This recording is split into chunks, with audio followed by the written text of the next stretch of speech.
What up, Cyclone Nation? Welcome back to Cyclone Central. My name is AJ Caldwell, aka Cyclone Kingdom. This is my boy Owen. What's up, dude? My name's Owen, aka Top Tier Iowa State. Let's go. We are here for episode 2, and Owen, I gotta tell you, it's been quite a tumultuous 24 hours if you're on X, which we both are, obviously. But those of you guys that might be on X, seeing all the updates about Milan Momcilovic, we obviously got a couple topics to talk about tonight. One of which being that. And so we will be reacting potentially live to Milan's decision. He has until midnight of Wednesday. So depending on when you're listening to this, maybe he's already made his decision, whatever it is. But a lot to discuss. Rocco Becht's legacy, as well as Milan Momcilovic's decision. We'll give you guys up to the date reactions and up to the date updates about those things. Thoughts as we get started. Yeah, I mean, it's so for those of you who do not know, Milan Momcilovic is currently in the decision making process of either returning to college for his senior season or keeping his name in the NBA draft for this year's draft. This is not an uncommon thing. There's multiple players that have kind of been big names that have been in the same situation as Milan. I think today Texas Tech Christian Anderson, Mm-hmm. I believe, withdrew from the NBA draft or is coming He's back staying. for He's another staying year. I in. can't remember. He's Staying in, staying in, okay. and there's a Santa Clara guy that's staying in. A lot of other people have withdrawn their names. So Yep, Flory Badunga from Kansas, the Kansas transfer. He's a guy who's coming back to Louisville, a team that has been in the mix, trying to attract Milan back to college with a lot of money. Numbers ranging between $5 to $7 million is the price hmm tag on him. So yeah, definitely something to keep an eye on this these next 24 hours. We will know what his decision will be here shortly, if not tonight, definitely tomorrow, sometime around or before the afternoon.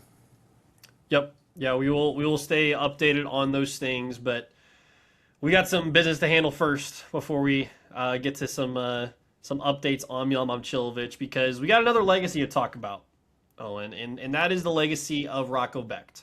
If you guys follow me over on Cycling Kingdom, just did a video on this, as well as some of my thoughts on Hold those on, things. you're Uh-oh. I'm gonna hold on one sec. Your screen, your feed is blurry here. I don't know My if you're fuzz it. cutting out on my end or what, but Okay. let me see if I can. You're clear on my end, so and you can just pause it if it's. Are you clear? Is your screen clear? Do you Yeah, good? yeah, I look Okay, fine. perfect. We'll keep going then. Sweet. So we're gonna talk about Rocco Becht's legacy a little bit. We're gonna talk about what he meant to Iowa State, where he ranks all time, which is always a fun conversation for me in terms of Iowa State quarterbacks, and then what happened in the transfer portal process that people may not know about. They may be hearing this for the first time. If you've been living under a rock, maybe you're here for the first time. If you're a Cyclone fan, you know all too well about what Rocco did and did not do before he transferred to Penn State. So, Owen, I'm going to turn it to you to start. Okay. What do you think about Rocco Becht? How do you kind of look at his legacy at Iowa State first, and then we'll kind of go from there. Yeah. So Rocco Becht is a guy who was loved by the fans, loved by the fan base, and he was a 3-star commit coming out of high school. So he wasn't this big name coming into Iowa State's, I believe, 2022 recruiting class. But what he did was go through the process. He was coached well under Matt Campbell and his staff at the time. And I remember the first ever game he played in was at TCU, a TCU blowout game in 2022. He threw an interception, I believe. Mm-hmm. And so going into the 2023 season, there wasn't really many expectations, kind of similar to 2022 season. So that was a team where Iowa State had just gone through the whole gambling allegations and stuff like that. Yeah, Hunter forgot about that. Beckers Yeah. was kicked off the team. There was that whole situation. So Rocco Becht was the guy. He was the name that was going to start and did end up starting for Iowa State in 2023. Iowa State went on to go 7-6 in that season, and that's kind of when we're like, all right, this is our guy. This is the next quarterback. And did he have the best season in 2023? No, but it wasn't terrible. It wasn't terrible. It wasn't bad enough to to go elsewhere, to look for another guy. I And was in then the that JJ Cole camp, by the 2024, way, before the 2024 season started. I just want to confess, I was in the JJ Cole camp in 2023. yeah, JJ Cole. I mean, JJ Cole. There's pictures of him standing next to Rocco Becht, and he makes Rocco Becht look like a toddler.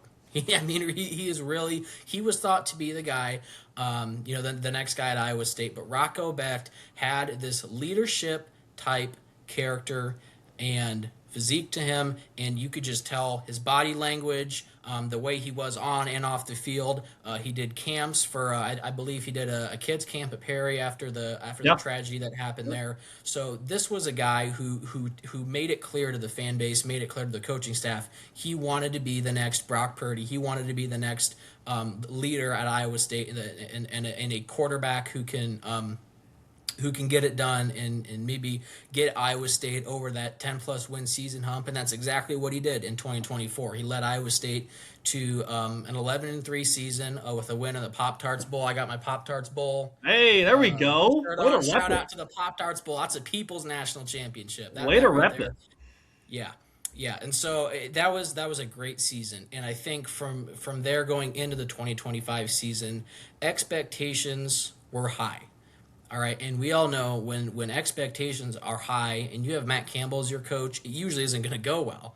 Iowa State started 5-0, so we were like, oh, this is going great. Rocco Becht, he looked, you could tell on the field he was just getting better. His arm strength, his accuracy, his running ability. He became a running quarterback going into the 2025 season. They were doing more design QB runs with him, especially early on against K-State, Iowa, stuff like that. Then it all started to happen. It went downhill. 4-game losing skid. Rocco Becht gets obliterated at Cincinnati. Obliterated. Probably concussed. And then we later find out towards the end of the season, around the Kansas game, that he had been dealing with torn ligaments, shoulder injuries. I mean, he was banged up and beaten mentally and physically. And he said publicly that 4-game losing streak was the worst time in his career where he really felt down about himself. Yep. And it sucks in general the way the 2025 season ended, but I think Rocco Becht is mostly to blame for the way that it went down, for the way that it turned out, because Iowa State was up, I think it was 17-7 on BYU. What's he do? He throws it right to the defender, right? Iowa State, I mean, has the game in the balance against Arizona State. I thought they were going to win that game. I thought they were going to actually beat them by at least 2 scores, but what happens? They don't. And in the midst of that, Ben Bramer almost dies on the field. Oh my gosh, the next play after that, he throws the interception. Yeah. Rocco Becht let the team down when they needed it the most. Yep. He let Iowa State fans down, but we weren't we didn't want him to transfer. Even after Matt Campbell took the job at Penn State, we wanted him back at Iowa State because we knew what he is capable of. We know he's a good quarterback, and he's shown it. And things happen, but he ended up going to Penn State. He ended up not just that, but before that, we're going there already. I was going to table it. Is in the women's locker room before the game against Iowa. We're doing this already. Is sitting with Ben Bramer, and I believe it was Caleb Bacon. That's who it was. Okay, I couldn't remember the third one. It was Caleb Bacon. Yep. I think it was Caleb Bacon. Yeah. Yep. He was. It was like nothing had happened. It was like he was still here. He was just going about what every multi-sport or guy who wants to be involved in multiple sports, football guys who attend basketball games and vice versa. That's what it looked like he was doing. And this is in the midst of, are we going to have a mass exodus? Is he going to transfer? Is everyone going to transfer, right? And so that honestly, that what that did is that gave us false hope. That gave Iowa State fans a false hope that he might stay. He might choose to stay, despite Taylor Mauser not getting the job as head coach. But he did end up entering the transfer portal around Christmas. So for the kids who got Rocco Becht and Ben Bramber jerseys on Christmas, sorry, you can get them, but they're not going to be in cardinal and gold anymore. You have to get them in blue and white. And so I think the way that everything played out, when everything played out, was disappointing. It was, I lost respect for him. And like I said earlier, Rocco Becht, or at least we thought Rocco Becht was a leader. We thought he was a guy who could have the team. He could rally around the team and say, "No, we're not gonna all transfer. So what? There's a new coach, but this is where this is home. This is where we were. We were brought into the light. This is where we got our chance, and we've been playing football, for the past 2 or 3 years." In front of these fans, in front of this fan base, and they deserve one more year, and they deserve something to take pride in after the coach leaves. After 10 years, he leaves. But no, Rocco Becht is now the projected starting quarterback for Penn State this upcoming season. AJ, how do you think this is going to play out, and how do you think Rocco Becht's comments at Penn State a couple weeks ago correlate to the whole situation here?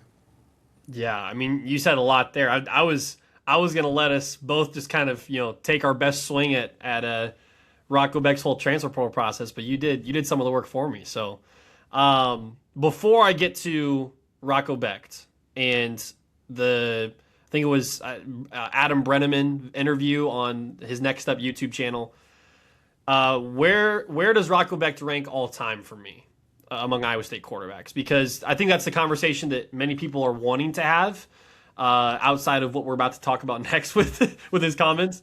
Is he had, as you mentioned, 2023 was kind of a weird year. I remember just so many times texting Iowa State friends and being like, I want JJ Cole. Like I can't trust Rocco Becht. He doesn't seem like the guy, like this, that, or the other. And then 2024 happens, and it was like, this is one of the coolest things that's ever happened to Iowa State football. And that's saying a lot coming from the Brock Purdy and the Breece Hall era. And so going 10-2, going to a Big 12 championship, going to a Pop-Tarts Bowl, like beating Miami, like there was a lot of really cool things that happened that 2024 season. Well, as you mentioned, in 2025, it all went downhill very fast. And I love what you said, that Rocco did let people down. And it wouldn't be the last time he let people down, because of what we're about to talk about with his comments at Penn State. But he just, even when he came back from his concussion and he was playing back to his caliber, he made egregious mistakes, man. Like boneheaded mistakes where I'm just like, what am I watching?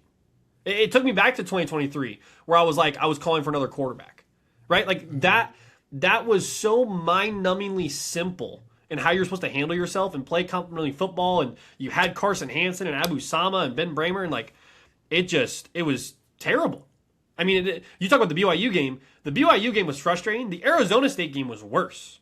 I mean, what's worse, throwing an interception right to a guy when there's not even a receiver in within 10 yards, or throwing an interception after your teammate almost dies, or like literally the next play or 2 plays later, and just like putting up, what was it, 19 points against an Arizona State defense that was Swiss cheese, and letting Jeff Sims, a 6th-year college quarterback, run 92 yards for a touchdown. I mean, like the whole season just was awful. And that leads to, after the season, Matt Campbell leaving. We already talked about Matt Campbell and his legacy and all this different stuff. Well, we mentioned last week that Rocco's legacy, now that he's at Penn State, might be worse than Matt Campbell's.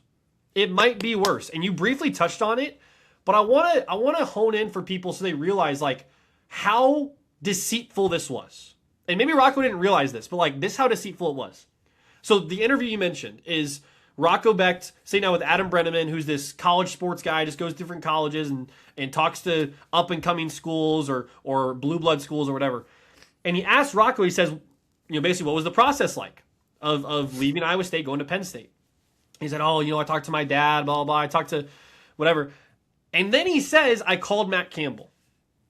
And Matt Campbell said, are you coming to Penn State, basically? Like are you going to be here? And Rocco's response is really when it... I want to shout out Jack Trice Mafia because he clipped the video and tweeted it out. That's really when it got interesting for Cyclone fans. Because Rocco Becht said on the phone to Matt Campbell, like, yeah, I've always been wanting to go there. Like, I'm always going to be there. Like, I knew I was going there the whole time. And we're like, what? Like, why would you say that when, as you mentioned, Owen, this dude was at an Iowa State women's basketball game in the midst of having to make a decision. He hadn't made a decision yet. And this is what I said in Cyclone Kingdom, like on our YouTube channel, is if you knew you were going to Penn State the whole time, or you were at least leaning that way, and Ben Bramer and Caleb Baker are like, let's go to the Iowa State basketball game, say no. Say no. Don't show up somewhere where you're going to be in the public eye, where the tweets are going to go out, the social media is going to go viral, and it's going to be like, these guys are sane, like I thought. Like I'm sure you and a lot of other people thought. They're there, they're here to stay. Because Kyle Conradi, remember, did something similar, either before or after that, and came out a week or two later and said he stayed at Iowa State. Yep. Then he goes to the women's locker room. And that's when it just really ticked me off, man. Because you're now going into a building, into a team locker room and talking about leadership and talking about loyalty and talk about this, that, or the other, and you don't believe it. You're talking about things you don't believe in. And so that's really when it was like, okay, bro, like you are in a worse situation than Matt Campbell from an Iowa State fan's perspective, because Matt Campbell at least had a reason to go to Penn State. He had a reason to go to Penn State. Outside of Matt Campbell, you didn't have a reason to go. In fact, you probably could have stayed and been part of a Big 12 caliber team, like a championship caliber team. But no, you knew you were going the whole time, and you deceived Iowa State fans in the process. And so it just, I don't know what to say to him at this point. Like I went from kind of being excited to watching him play to like not being mad if they go 3-9. Like that's the kind of character that Rocco Becht has proven to show. And, he called Brock Purdy, and Brock Purdy told him to play for Matt Campbell, blah, blah, blah. Like, all this different stuff happened. But if the Iowa State women's basketball game had not happened, I would be fine. I'd be like, you know what? I'm sad, but go ahead. No, you did that in the midst. Like, we know what a timeline looks like, or Rocco. Like, we know what it looks like. You did this in the middle of deciding, but your mind was already made up. And you led us all along the process. So, yeah. I don't know what to say to him, man. Yeah, I would say, he's an adult. He can make his own choices. He won't drink for free at Ames. I don't even think he'll be welcome back at Ames. His jersey won't be in the rafters. Oh, dude, the reunion thing is like Jamie Pollard's quote on an Iowa State radio show, where it's like, You're talking about players that left, right? Audie Crooks, Rocco Becht. Like, your name's not going to be in the rafters. You're not going to be in the Iowa State Hall of Fame. Like, Rocco's not being welcomed back for reunion seasons. Like, I hope we know that. You can come back for school-related stuff because you graduated from Iowa State. But don't come to 2034, you're going to get booed. You're going to get booed. So in 2034, when the 10-year reunion happens of what we believe is one of the best Iowa State teams of all time, Rocco Becht should not show his face in Ames. He just shouldn't. Like, I'm not even saying that Iowa University is not going to invite him, because I feel like you're obligated to invite him. He shouldn't go. He should not go. Because if he does, it's going to leave a worse taste in our mouth 10 years after the fact of what you did to us. And so, it just... where did you rank all time? Like, I don't... Yeah. Where were you going to go with that? Because I have a take on it, but... After the Iowa game, I said if he beats Iowa, I'm deeming him as the number one quarterback in Iowa State history because of the trajectory he was on. And I got heat for that. I did. Oh, man. Here's the thing about Brock Purdy. He never beat Iowa. Brock Purdy never got Iowa State to a 10-plus win season. True. The trajectory, Brock Purdy, from the time that he beat Iowa or before, had accomplished more, had better stats, but I didn't expect Rocco's career to be over anytime soon. Right. It's like if he beats Iowa, all right, we're 5-0. This guy is the best of all that there has ever been at Iowa State. But Right. no, they lose four straight. In that, so he's definitely not number one. In terms of purely in terms of statistics and records, I'm going to put him at number 3 behind Seneca Wallace and Brock Purdy. That's where Yeah. I'm going to have him. What about you, AJ? That's a good spot to put him in. I would put him. I go back and forth because he did have the success. Like we talk about 2024 going, what was his career? 2-1 against Iowa. I mean, like, well, actually, he went 2-0 against Iowa because 2023 doesn't count anymore. So he's actually undefeated against Iowa. And so That's true. Yeah, good point. so for that reason alone and the 2024 season, I feel like I have to put him number 2. Now, Seneca's ability and talent is, I mean, I think Seneca still might be the most talented quarterback in Cyclone history. But with the awards and the accomplishments that go along with it, you have to put Brock 1, and I think you have to put Rocco 2.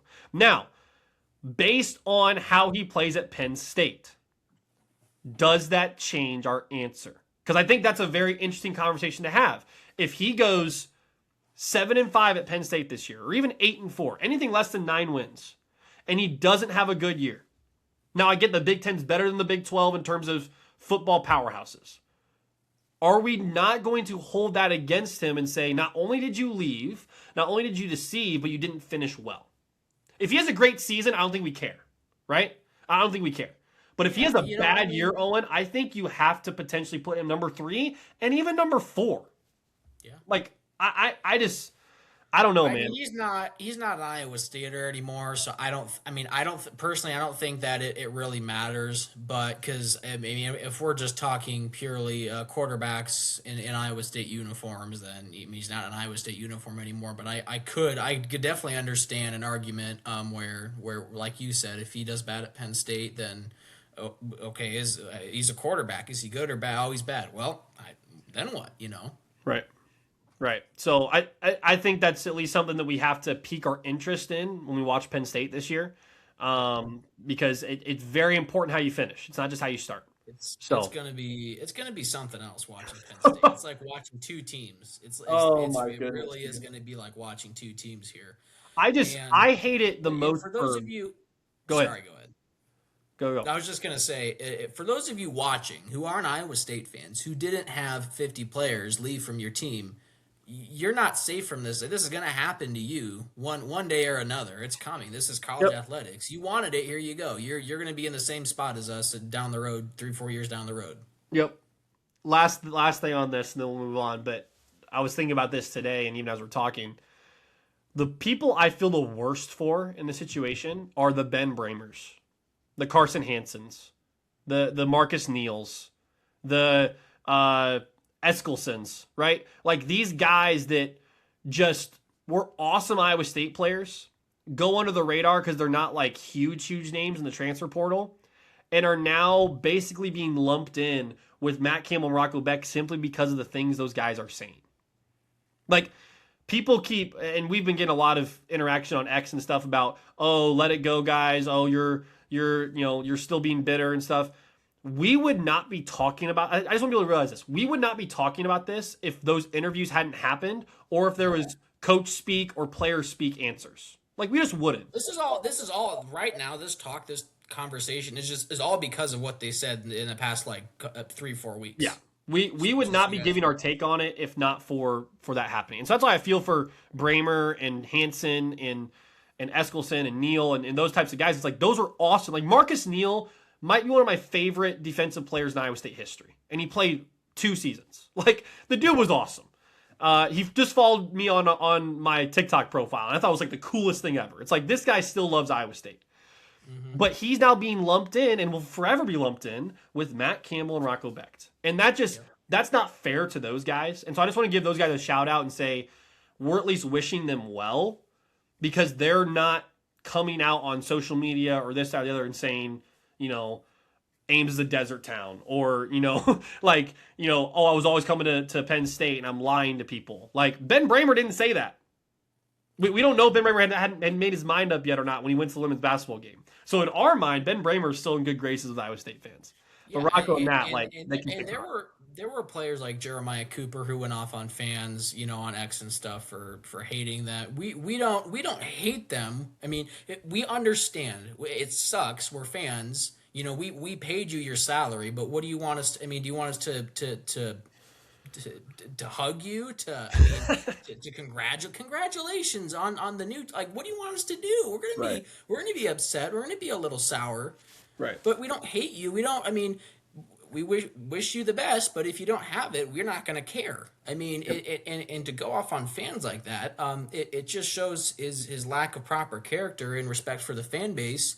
He had a pick six against Iowa. I mean, he was great before he got injured, and so Right. and like you said, there's still former Iowa State players like Carson Hansen, Ben Bramer, who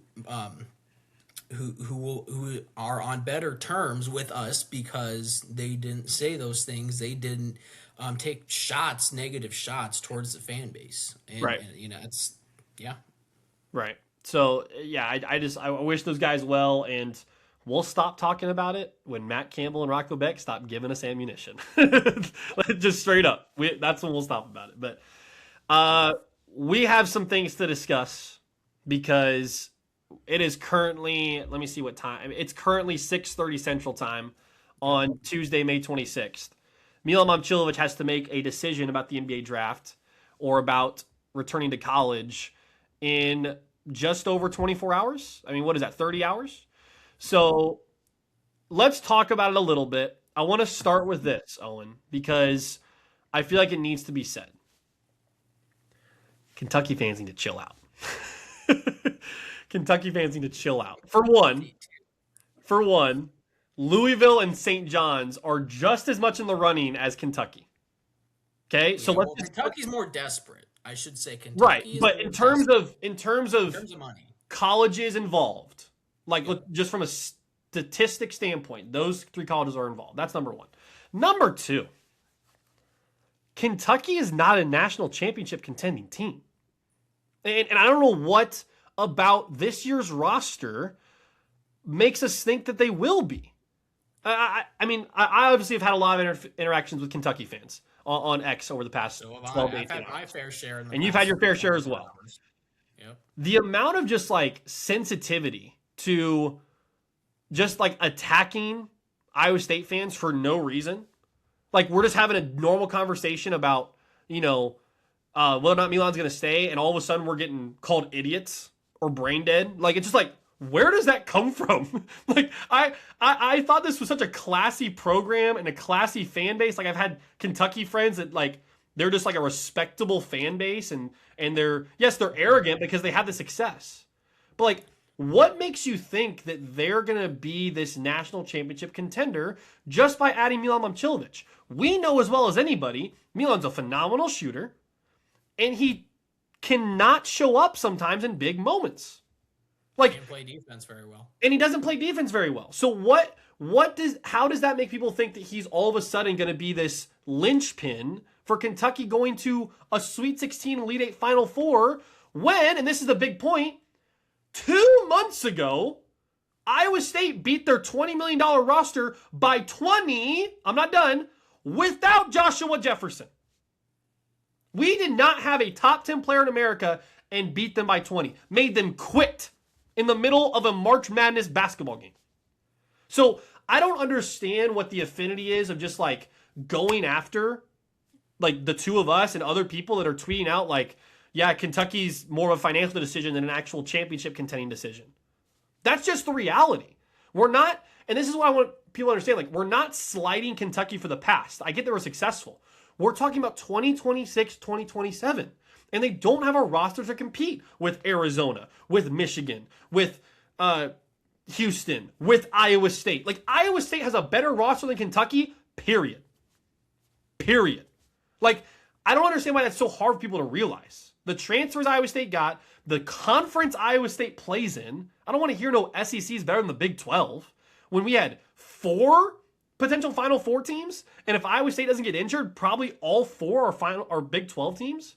Like Richie Saunders, JT Toppin. Yeah, like I don't want to hear it. And so I'm very confused on why the whole Milan conversation has turned into Kentucky's a great basketball team. The conversation's about Milan. It's not about Kentucky. Like, he could go to Louisville or St. John's, and this is all for naught.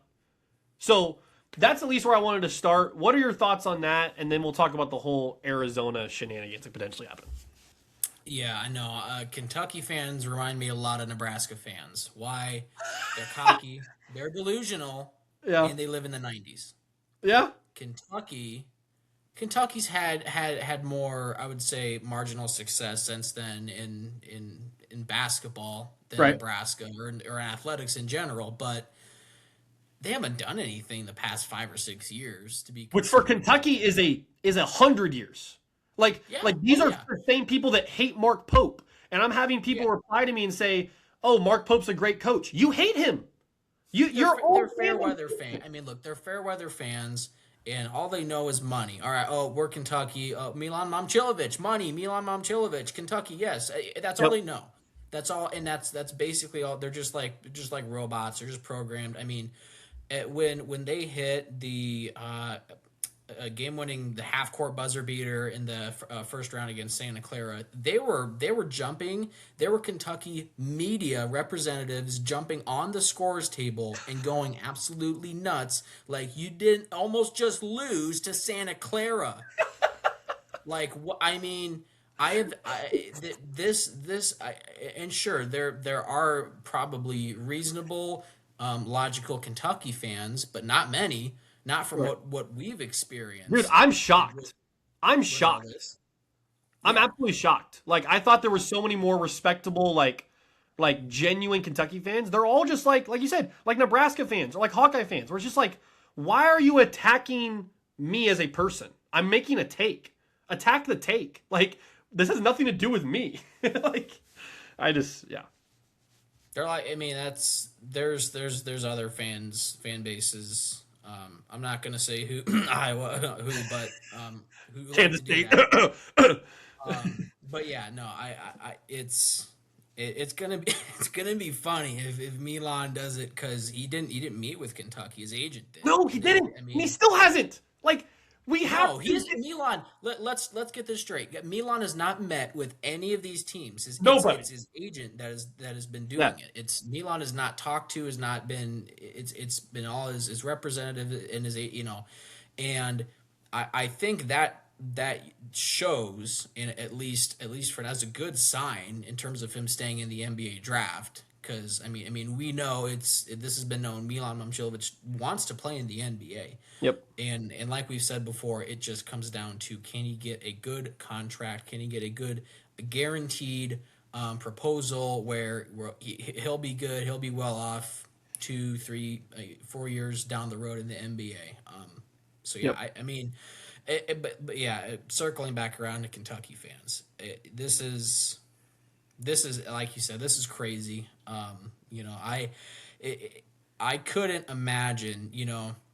You look at K-State, you look at how their athletics have been, and I don't mean to go off track here, but how bad that they've been. Yeah. Imagine being Kentucky, spending 10 times the money as a program like K-State does, or like K-State has.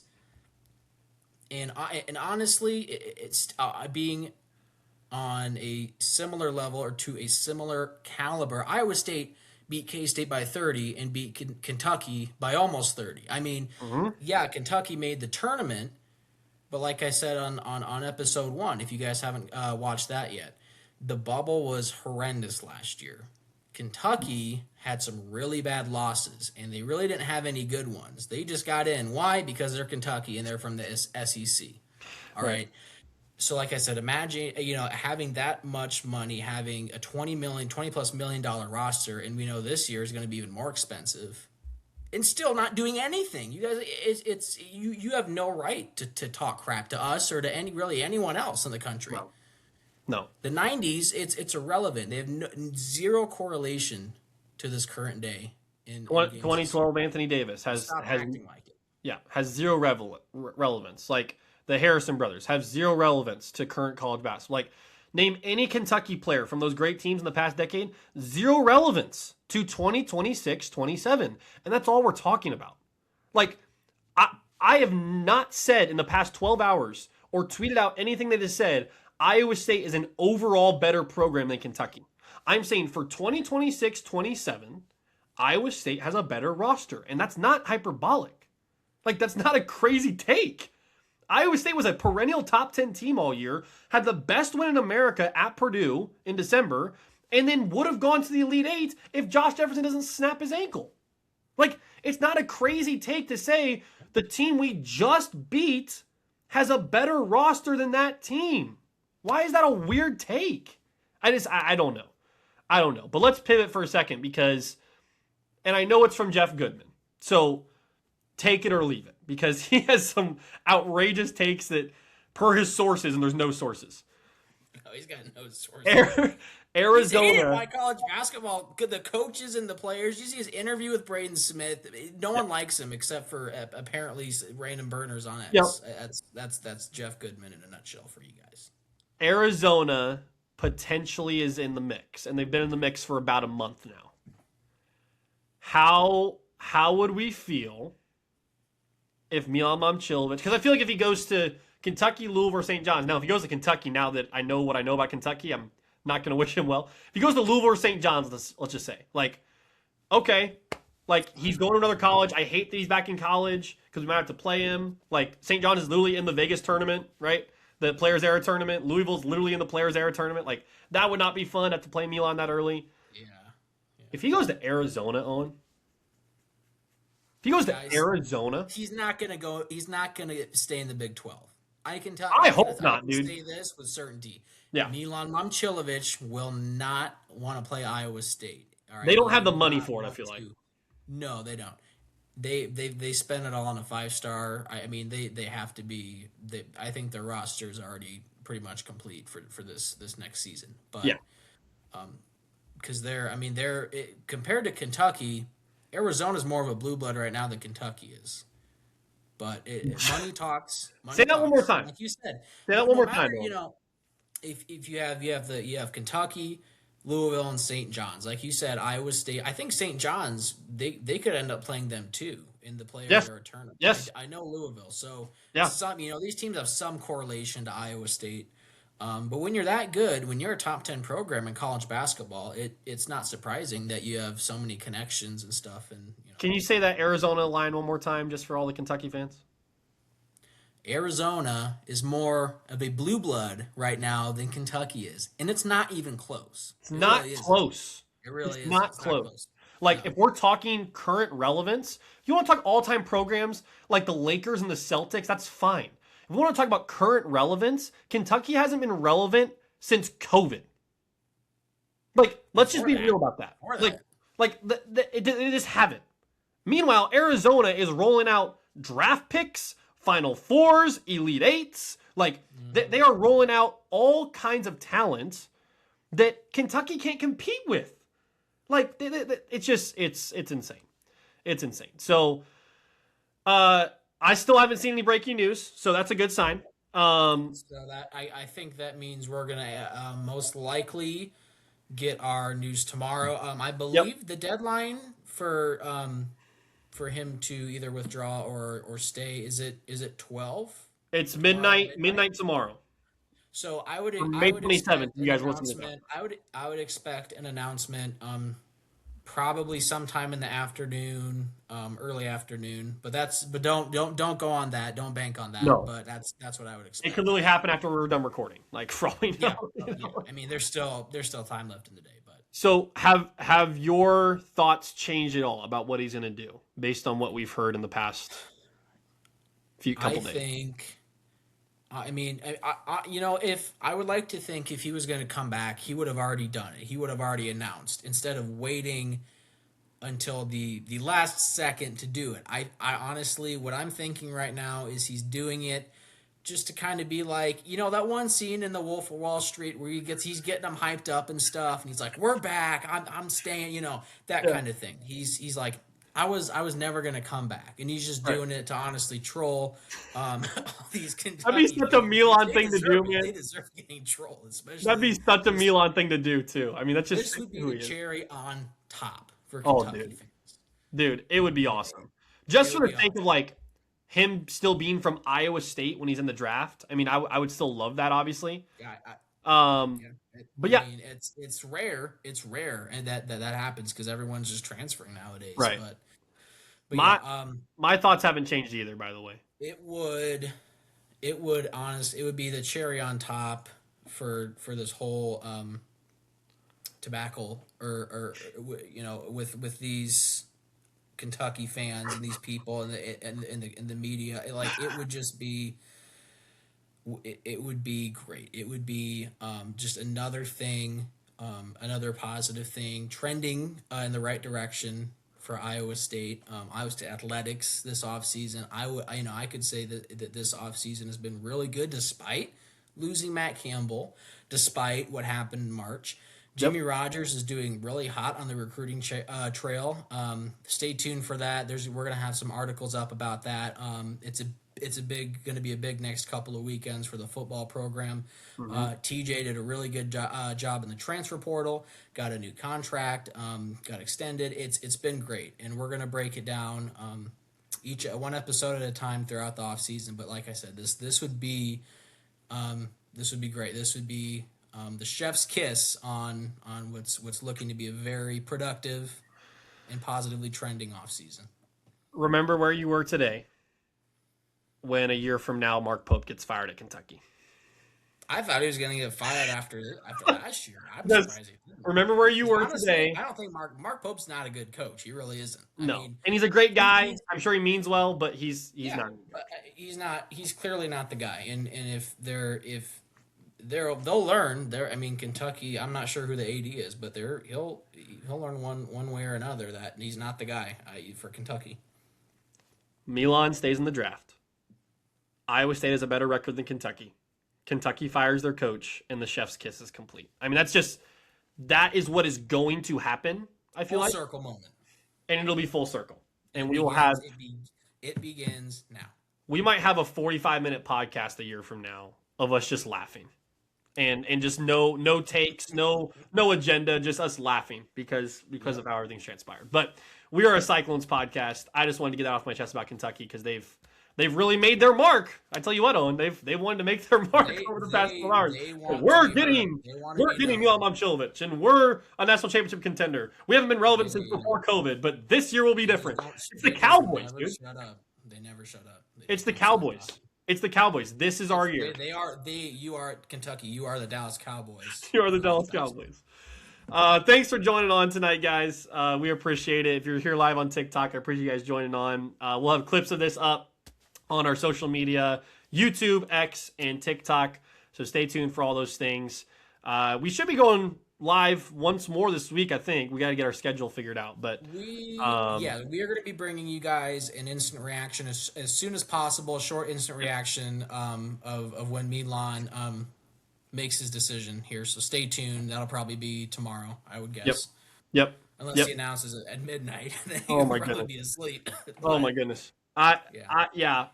So stay locked into our profiles as well, Cyclone Kingdom and Top Tier Iowa State. We'll be giving our instant reactions to those things as well. But we appreciate you guys joining on. This has been a fun journey so far, and we are 2 episodes in. So buckle up, Cyclone Nation. It's going to be a lot of fun. Oh, and anything else? AJ.